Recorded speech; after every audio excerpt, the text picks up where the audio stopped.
दोस्तों, आज हम जानेंगे कि रावण को क्या श्राप मिला था कि वह किसी भी स्त्री को छू नहीं पाता था और किसने दिया था ये श्राप।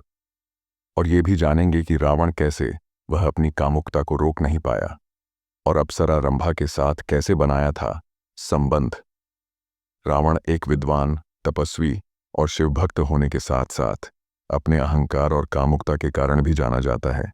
इसके अतिरिक्त रावण की पत्नियों और अन्य स्त्रियों जैसे वेदवती और सीता के साथ उसके संबंध भी इस कहानी को और गहराई प्रदान करते हैं।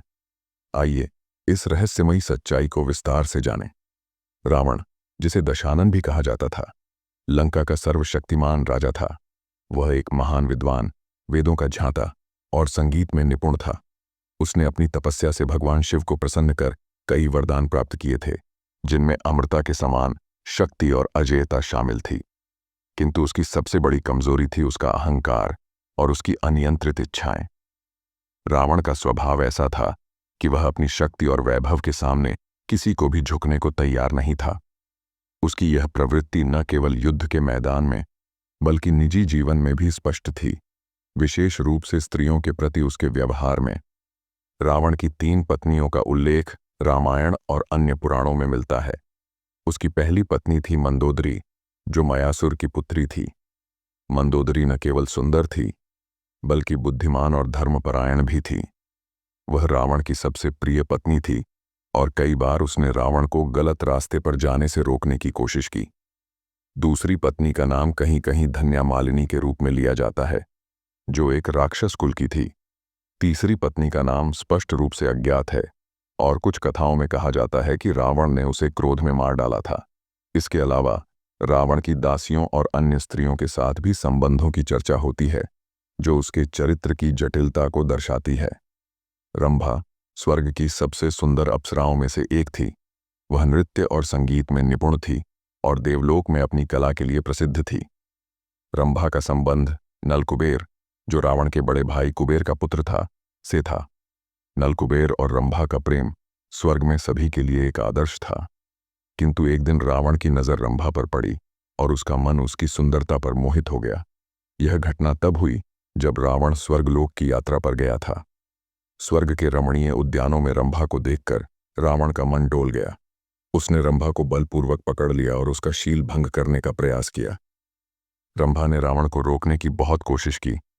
उसने कहा, हे रावण, मैं तुम्हारे बड़े भाई कुबेर के पुत्र नलकुबेर की प्रेमिका हूं। मेरे लिए तुम एक ससुर के समान हो। मेरे साथ ऐसा व्यवहार न करो। किंतु रावण ने उसकी एक न सुनी। अपने अहंकार और काम वासना में अंधा होकर उसने रंभा के साथ दुराचार किया। रंभा, जो इस अपमान से टूट चुकी थी, ने यह बात नलकुबेर को बताई। नलकुबेर को जब इस घटना का पता चला तो उनका क्रोध सीमा लांघ गया। उन्होंने रावण को श्राप दिया, हे रावण, तुमने मेरी प्रेमिका का अपमान किया है। आज से यदि तुम किसी भी स्त्री को उसकी इच्छा के बिना स्पर्श करने का प्रयास करोगे तो तुम्हारा मस्तक 7 टुकड़ों में बंट जाएगा। नलकुबेर का श्राप रावण के लिए एक अभिशाप बन गया। यह श्राप न केवल उसकी शारीरिक क्षमता को सीमित करता था बल्कि उसके अहंकार को भी चुनौती देता था। रावण, जो अपनी शक्ति और वैभव पर गर्व करता था, अब किसी भी स्त्री को उसकी सहमति के बिना स्पर्श नहीं कर सकता था। यह श्राप उसकी सबसे बड़ी कमजोरी बन गया, विशेष रूप से तब जब उसने माता सीता का अपहरण किया। रामायण के अनुसार जब रावण ने सीता का अपहरण कर उन्हें लंका ले गया तो उसने कभी भी सीता को बलपूर्वक स्पर्श करने का प्रयास नहीं किया। वह सीता को अपनी पत्नी बनाने के लिए बार बार प्रलोभन देता था, किंतु सीता ने हर बार उसका प्रस्ताव ठुकरा दिया। रावण का सीता के प्रति व्यवहार नलकुबेर के श्राप का परिणाम था। वह जानता था कि यदि उसने सीता को जबरदस्ती स्पर्श किया तो उसका अंत निश्चित था। मंदोदरी रावण की सबसे समझदार और धर्मपरायण पत्नी थी। वह न केवल रावण की प्रिय थी बल्कि उसकी सलाहकार भी थी। जब रावण ने सीता का अपहरण किया तो मंदोदरी ने उसे बार बार चेतावनी दी। उसने कहा, हे रावण, तुमने जो किया वह गलत है। सीता भगवान विष्णु के अवतार श्री राम की पत्नी है। उन्हें वापस लौटा दो, अन्यथा यह तुम्हारे और पूरे राक्षस वंश के लिए विनाशकारी होगा। किंतु रावण ने उसकी बात को अनसुना कर दिया। रावण का अहंकार इतना बढ़ गया था कि वह मंदोदरी को भी अपमानित करने लगा। कई बार उसने मंदोदरी को धमकाया और कहा, यदि तुम मेरा साथ नहीं दे सकती तो लंका छोड़कर चली जाओ। मंदोदरी, जो रावण से प्रेम करती थी, इस अपमान के बावजूद उसके साथ रही। वह जानती थी कि रावण का अंत निकट है और वह अपने पति के लिए दुखी थी। रंभा के साथ हुए दुराचार के अलावा रावण ने एक अन्य तपस्विनी, वेदवती, का भी शील भंग करने का प्रयास किया था। वेदवती एक विष्णु भक्त थी जो अपनी तपस्या में लीन थी। जब रावण ने उसका अपमान करने की कोशिश की तो वेदवती ने क्रोध में आकर अपना देह त्याग दिया। मरने से पहले उसने रावण को श्राप दिया, हे रावण, मेरे कारण तुम्हारा विनाश होगा। मैं पुनर्जन्म लूंगी और एक ऐसी स्त्री बनूंगी जिसके कारण तुम्हारी मृत्यु होगी। ऐसा माना जाता है कि वेदवती ने ही सीता के रूप में जन्म लिया। सीता के अपहरण के बाद रावण का विनाश श्री राम के हाथों हुआ, जो वेदवती के श्राप का परिणाम था। इस प्रकार रंभा और वेदवती दोनों के श्राप ने रावण के जीवन को गहराई से प्रभावित किया।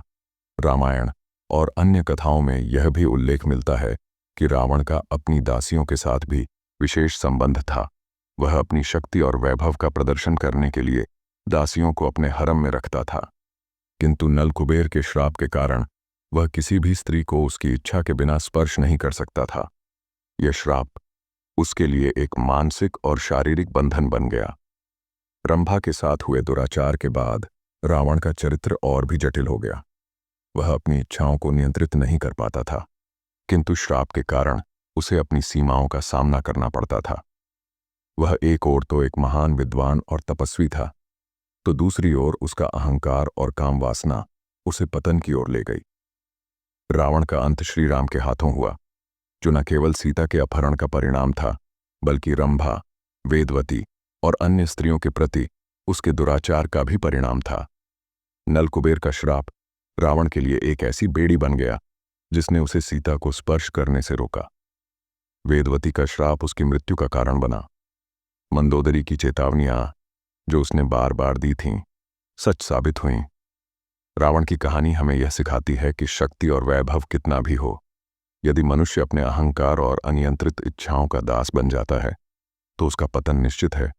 रंभा के साथ हुआ दुराचार, वेदवती का अपमान और सीता का अपहरण, ये सभी घटनाएं रावण के चरित्र की कमजोरियों को उजागर करती हैं।